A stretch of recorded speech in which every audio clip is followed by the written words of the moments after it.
Hallelujah. ಎಲ್ಲರಿಗೂ ಕೂಡ ಶುಭ ಮುಂಜಾನೆ. ಈ ದಿನದಲ್ಲಿ ನಿಮ್ಮನ್ನ ಕಾಣುತ್ತಿರುವಂಥದ್ದು ತುಂಬಾ ಸಂತೋಷಕರವಾದಂತಹ ಒಂದು ಸಂಗತಿಯಾಗಿದೆ. ಈ ದಿನದ ದೇವರ ವಾಕ್ಯವನ್ನು ನಾವು ನೋಡೋಣ ಪ್ರಿಯರೇ.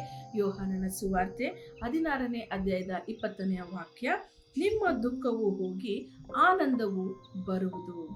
ಹೌದು ಪ್ರಿಯರೇ, ಈ ಲೋಕದಲ್ಲಿ ಯಾವುದೂ ಕೂಡ ಶಾಶ್ವತವಲ್ಲ.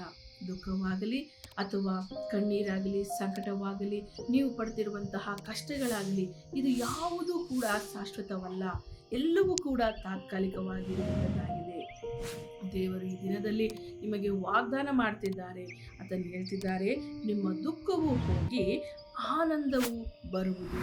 ಹೌದು ಪ್ರಿಯರೇ, ಇದುವರೆಗೂ ನೀವು ಕಷ್ಟಪಟ್ಟಿರಬಹುದು, ದುಃಖ ಪಟ್ಟಿರಬಹುದು, ಅನೇಕ ಸಂಕಟಗಳಲ್ಲಿ ಹಾದು ಹೋಗಿರಬಹುದು, ಹೋರಾಟಗಳಲ್ಲಿ ನೀವು ಇದ್ದಿರಬಹುದು.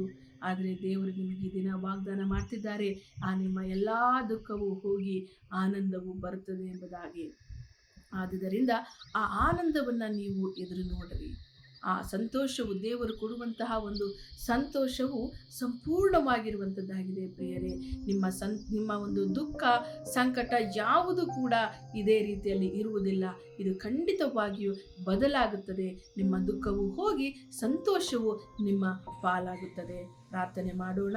ಸ್ತೋತ್ರ ಕರ್ತನೆ, ಪರಿಶುದ್ಧನಾದಂತಹ ದೇವರೇ, ನಿಮ್ಮ ವಾಗ್ದಾನದ ಪ್ರಕಾರವಾಗಿ ಕರ್ತನೆ, ಕಷ್ಟಗಳಲ್ಲಿ, ನಷ್ಟಗಳಲ್ಲಿ, ಸಂಕಟಗಳಲ್ಲಿ ಬಿದ್ದಿರುವಂತಹ ಅಪ್ಪ ಪ್ರತಿಯೊಬ್ಬ ನನ್ನ ಸಹೋದರ ಸಹೋದರಿಯರನ್ನು ನೀನು ಮುಟ್ಟು ಕರ್ತನೆ.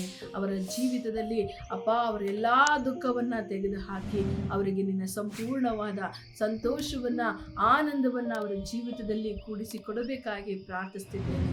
ಎಲ್ಲರನ್ನು ಆಶೀರ್ವದಿಸಿ ನಿಮ್ಮ ಸಂತೋಷವನ್ನು ಕರ್ತನೆ ಅವರು ಕಾಣುವ ಹಾಗೆ, ಅನುಭವಿಸುವ ಹಾಗೆ, ಆಶೀರ್ವದಿಸಲ್ಪಡುವಂತೆ ಎಲ್ಲರನ್ನ ಕರ್ತನೆ ನಡೆಸಿ ನಿನ್ನ ಚಿತ್ತದಂತೆ ಪ್ರತಿಯೊಬ್ಬೊಬ್ಬರನ್ನು ಆಶೀರ್ವದಿಸಬೇಕಾಗಿ ಯೇಸು ಕ್ರಿಸ್ತನ ನಾಮದಲ್ಲಿ ಪ್ರಾರ್ಥಿಸಿ ಬೇಡಿ ಹೊಂದಿದ್ದೇನೆ ಕರ್ತನೆ. ಆಮೆನ್.